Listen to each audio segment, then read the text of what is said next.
نہ جانے مسائل تو علماء سے پوچھیں، یہ حکم مبین ہم کو رب سے ملا ہے، ہم کو رب سے ملا ہے۔ وعلیکم السلام ورحمۃ اللہ وبرکاتہ۔ بلال صاحب یو کے سے، آپ کا سوال یہ ہے کہ تہجد کی نماز کے لیے اذان کہنا کیسا ہے، حدیث سے ثابت ہے؟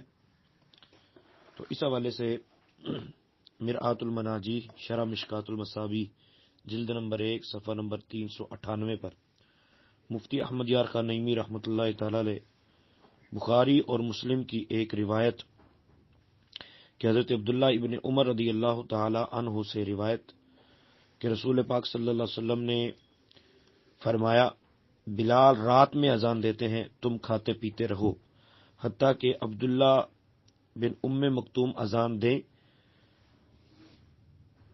آپ نابینا شخص تھے اور آپ اذان اس وقت کہتے تھے جب صبح ہو جاتی تھی، اور آپ کو بتایا جاتا کہ صبح ہو گئی تو پھر وہ اذان دیتے۔ تو عبداللہ بن ام مکتوم جب تک اذان نہ دے اس وقت تک تم کھاتے پیتے رہو۔ یہ رسول پاک صلی اللہ علیہ وسلم کا ایک فرمان ہے۔ اس فرمان کے تحت مفتی احمد یار خان نعیمی رحمۃ اللہ تعالی لکھتے ہیں کہ غالباً ہمیشہ صبح کی 2 اذانیں ہوا کرتی تھیں، ایک تہجد اور سحری کے لیے، دوسری نماز فجر کے لیے۔ پہلی اذان سیدنا بلال رضی اللہ تعالیٰ عنہ دیتے تھے اور دوسری اذان سیدنا ابن ام مکتوم۔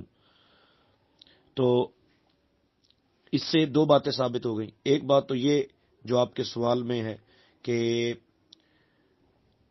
سحری کی اذان دینا بالکل جائز اور درست ہے، اور دوسری بات یہ ہے کہ جو لوگ یہ سمجھتے ہیں کہ اذان ہوتی رہے تو کھاتے پیتے رہا کرو، ان کو کلیئر ہو گیا کہ وہ بلال حبشی رضی اللہ تعالیٰ عنہ کی اذان تھی جو لوگوں کو جگانے کے لیے اور تہجد کی نماز کے لیے ہوتی تھی، نہ کہ سحری کا ٹائم ختم ہو جانے کے بعد فجر کی اذان، جس طرح ہم لوگ سمجھیں کہ فجر کا ٹائم ختم ہو جانے کے بعد، سحری کا ٹائم ختم ہو جانے کے بعد فجر کے لیے جب اذان پڑھی جاتی ہے تو اس وقت بھی لوگ کھاتے پیتے رہتے ہیں کہ یہ بھی ٹائم ہے کیونکہ سرکار کا فرمان ہے۔